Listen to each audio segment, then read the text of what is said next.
Olá pessoal, tudo bem? Meu nome é Regis. Eu gostaria de estar iniciando aqui uma sequência de cursos para a gente estar explicando sobre Spring Boot. Então a gente vai começar desde o começo sobre o que é Spring Boot, como que funciona, como que as dependências elas se conversam uma com as outras, como que é a estrutura principal. Vamos fazer uma sequência de aulas onde a gente vai criar APIs para a gente fazer uma simulação de um cadastro ali, o que a gente chama de um CRUD, né, que seriam todas as operações, cadastro, alteração, a deleção, a consulta de um usuário, por exemplo.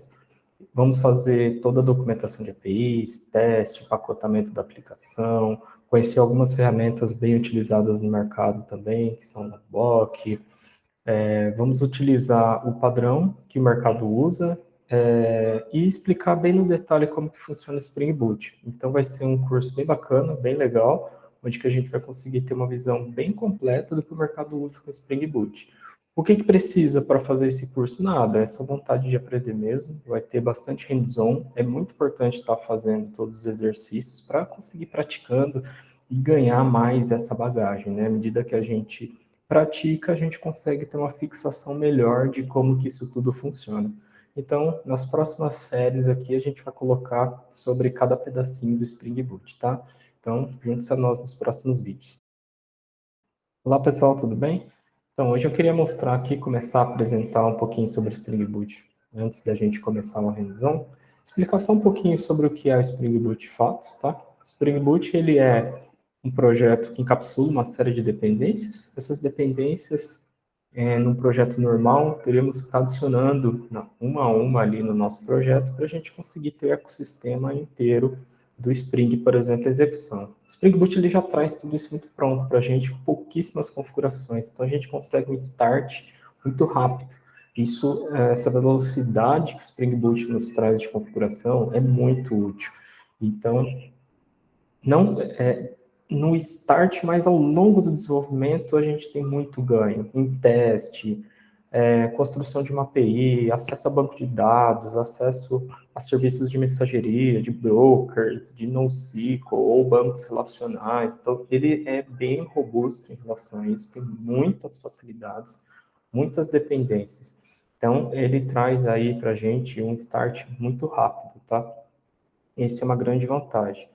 Como que eu começo trabalhando com o Spring Boot, tá, pessoal? Então, o Spring ele disponibilizou um site chamado Spring Initializer, né? O nome do site é Start Spring.io, e aqui a gente já consegue selecionar, né, qual que é o build do projeto, se eu quero usar o Maven como gerenciamento de dependência, build, Gradle, né, aqui vamos usar o Maven, por exemplo, vamos selecionar Java, mas ele também possibilita você estar criando projeto com Kotlin, com Groove. Você pode selecionar algumas versões aqui que ele deixa disponível, e tem tanto as mais novas quanto as versões mais estáveis. No caso, vamos usar a 263 aqui, que já é uma versão estável para o momento agora que a gente está criando o curso. Aqui são só algumas configurações do projeto. Então, por exemplo, vamos colocar aqui RR Labs, por exemplo, .dev. E o nome do projeto, vamos chamar aqui Hello, por exemplo. Pode ser qualquer nome que a gente queira, tá? Demo de Spring Boot, pode colocar qualquer descrição. Vamos colocar na versão 11 aqui, por exemplo, mas pode ser qualquer das versões que você tem aqui no seu projeto, na sua máquina. Pode ser executado, tá? Qualquer dessas opções. Vamos colocar as dependências. Aí é onde que esse site é bem interessante também. O Spring Boot ele tem várias dependências que cada dependência, né, no Spring Boot é um grupo de dependências que a gente pode estar adicionando. Ele tem tanto, vamos falar um pouquinho, depois eu mostro um desenho que dá para simplificar um pouquinho de como funcionam essas dependências do Spring Boot. Agora, a gente só para iniciar o projeto, a gente precisa colocar só Spring Boot Web, ele vai ter as dependências para a gente criar uma primeira API nossa. Vamos colocar esse utilitário aqui do Lombok, que é bem usado, a gente fala um pouquinho mais para frente, bem no detalhe de como ele funciona. Quando a gente clica no gerar projeto aqui, ele já faz o download para a gente. Tem uma pastinha compactada na nossa pasta download. A gente pode descompactar essa pasta, aqui, por exemplo, qualquer pasta que a gente quiser, tá? Deixar aqui na própria download mesmo.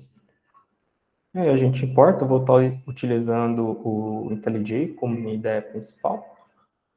File open, download, load, portei o projeto aqui para minha ideia. Nesse momento aqui ele vai fazer o download de algumas configurações, tá? Então ele faz o download, começa a resolver as dependências, tá? Isso é da própria IDE. Demora alguns minutinhos aqui. Enquanto ele está fazendo o download, ele vem já com uma estrutura pré-definida, assim, um src main e uma pasta de teste aqui. Quando a gente for construir esse teste, a gente vai ter uma sessão inteira para falar de teste, tá? Então, agora, nessa primeira aula, vamos criar só nossa primeira API aqui em src em Java, tá? O que ele já vem também? Ele vem com uma classe, que é o nome do nosso projeto e application. Isso é um padrão que o Spring já monta. Podemos colocar qualquer nome que quisermos. O que essa classe faz? Essa classe main, de fato, ela inicializa o nosso projeto Spring Boot, tá? Então, ela tem essa configuração ela chama a classe do Spring aqui, o método run, passando a própria classe, e uma anotação aqui, né? O que significa essa anotação Spring Boot Application? Ela encapsula algumas coisas aqui por baixo dos panos aqui, que seriam configurações, né? O Spring ele tem várias anotações utilitárias, Spring Boot, para facilitar. Essa é uma anotação que ela tem cápsula por baixo, algumas outras que a gente pode falar mais para frente nos detalhes, mas basicamente essa classe ela sobe. Então isso aqui só está indicando algumas outras classes, né? Eu poderia não ter ela e ter anotação por anotação aqui nessa classe também, mas é muito mais prático a gente ter uma só, que vai já indicar quais são as configurações, o que você quer que o Spring Boot já inicialize. Então fica muito simples a gente ter só uma anotação aqui. Mas agora não precisa se preocupar muito com isso não, tá? Para a gente começar a construir uma API, o que eu faço, tá? A gente vai ter um planinho bem detalhado sobre cada passo de API. Aqui seria só mais um Olá Mundo mesmo, só para a gente ver o quão prático é criar uma API no Spring Boot. Então vamos criar uma classe normal, ela pode ser classe chamada Hello, chamando controller aqui, tá? Desenha controller, pode ser Hello Controller, qualquer coisa, qualquer nome aqui, isso é indiferente. A única coisa que agora a gente começa a mostrar para o Spring Boot é o que eu digo para o Spring Boot que essa classe representa uma API. Aí a gente começa a colocar marcações, que no Java são as anotações, tá? REST Controller é uma marcação do Spring dizendo que essa classe representa uma API. Qual que é o caminho, né? Como que vai ser o endereço? O endereço dessa minha API, eu anoto com o request mapping, tá? Eu coloco o nome que eu quiser aqui, por exemplo, hello, e aí eu posso começar a construir meus métodos, tá? Vou criar um método público, uma API ela tem que ser com método público, tá?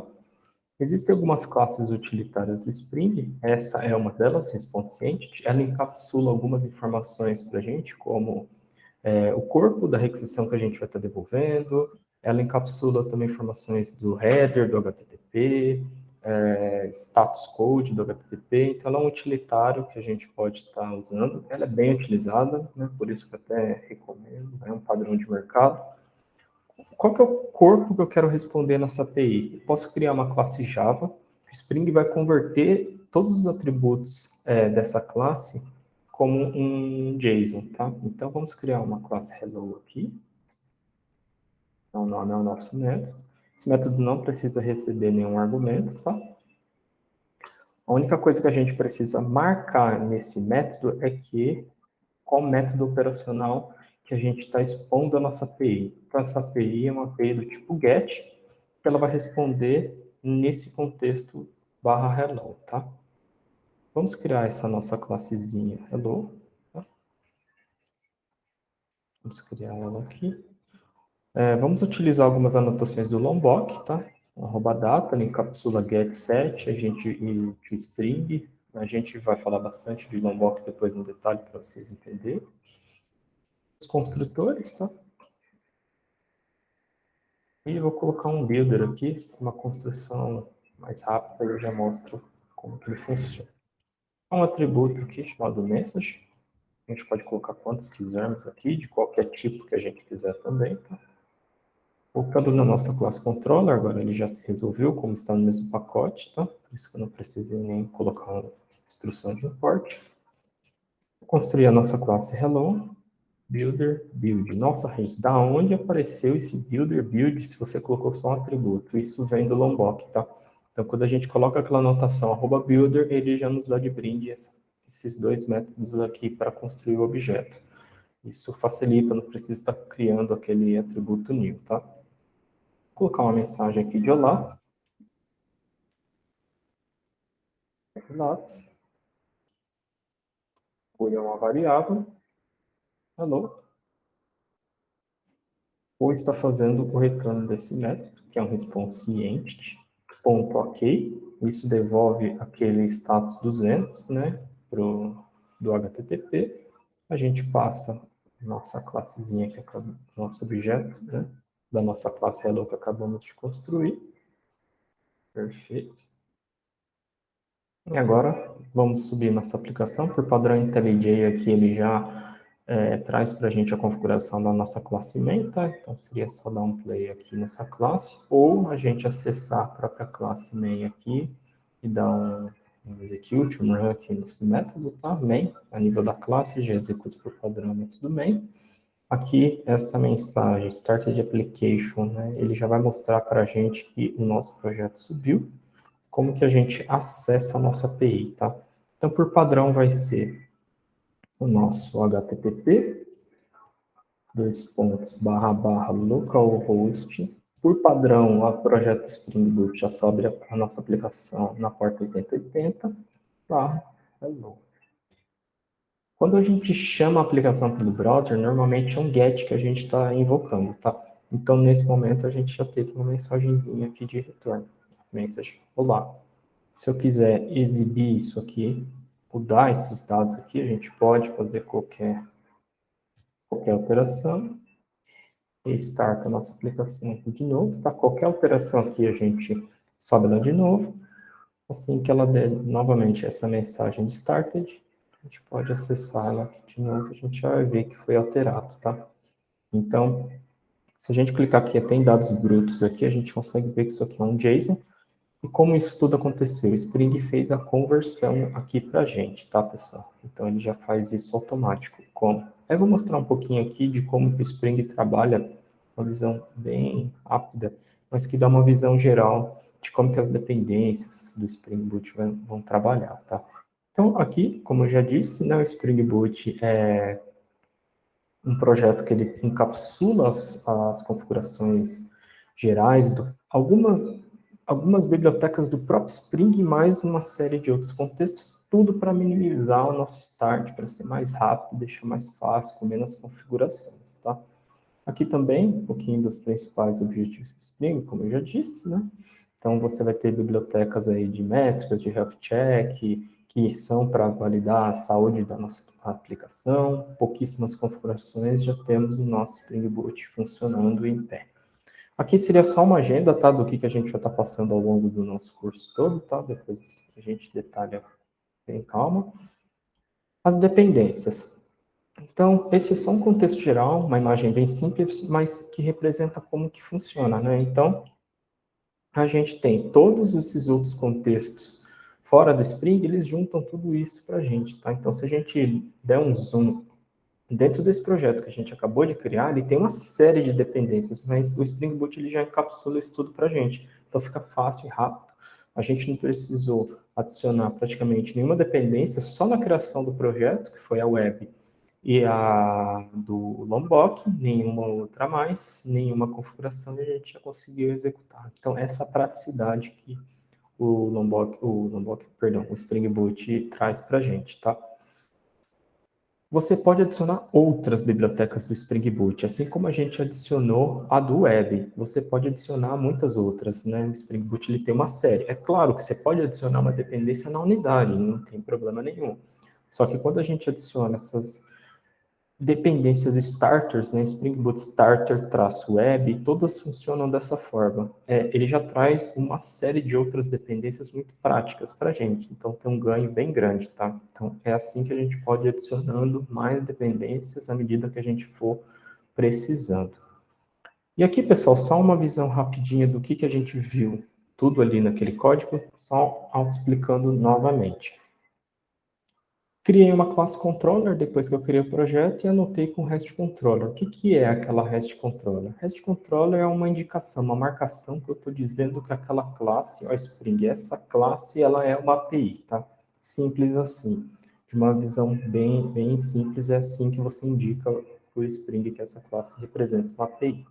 Essa API ela vai ter um endereço, ela tem que ter um ID, um nome, uma identificação, né? Como que a gente identifica, né? Como que eu mapeio essa API? A gente tem um request mapping.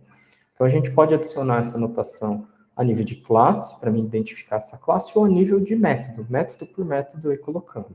Quando eu coloco a nível de classe, todos os meus métodos vão respeitar minimamente esse nome principal. Então, todo método que tiver um nome específico vai ser hello, por exemplo, barra o nome específico que ele colocar. Se ele não colocar nada, aí a gente vai respeitar sempre o nome da classe principal.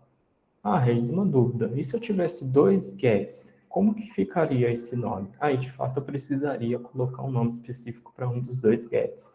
Aí ficaria, por exemplo, método find, por exemplo. Ficaria barra hello, barra find, tá? Então, é simples assim. Porque se ficar, de fato, dois nomes iguais, a gente vai ter um erro. O Spring ele vai criticar, né? Vai dar um erro dizendo que você tem como se tivesse duas APIs ali, o Spring não sabe qual dos dois gets, por exemplo, ele iria chamar. Então, ele vai dar um alerta, um erro ali na hora que a gente subir a aplicação. O getMapping, né, nada mais é do que um alias ali para a gente estar indicando que esse método é get. Por que eu digo um alias? Porque assim como a gente pode colocar request mapping a nível de método, a gente pode colocar qualquer método, get, um post, um put. O @getMapping, aqui ele está indicando, né, de uma forma mais direta, olha, esse método é get. Né? Isso é bem utilizado, por isso que é interessante a gente seguir assim, fica padronizado e bem fácil da gente bater o olho e ver qual método operacional é esse método. A classe responsientity, tá? Como eu tinha dito, ela nada mais é do que um utilitário, né? Vamos assim dizer de uma forma simples, que ela vai encapsular o conteúdo da nossa resposta, que no nosso caso foi a nossa classe hello. Ela vai devolver um código 200, e a gente pode ter algumas outras informações de header também, que ela vai encapsular ali também nessa requisição. Status code, body header, principalmente, é o que ela devolve para a gente, tá? Então, utilitário bem facinho de usar e bem usado no mercado também. E na próxima aula a gente fala um pouquinho mais sobre o que seria um servlet container, né? Para que funciona, onde que se encaixa um servlet container de fato. Para quem já trabalhou ali com os servlets, isso era muito usado. Hoje ainda é. A diferença é que o Spring Boot ele já encapsula e deixa isso tudo muito mais fácil. Mas é importante saber como ele é, como ele funciona de fato, quais as opções que eu tenho no Spring Boot. O Spring Boot também te possibilita trocar. Então, a gente faz uma revisão rapidinha só para a gente saber quais as opções e o que a gente pode usar para trocar. E por hoje é isso, tá, pessoal? Muito obrigado e nos vemos na próxima aula.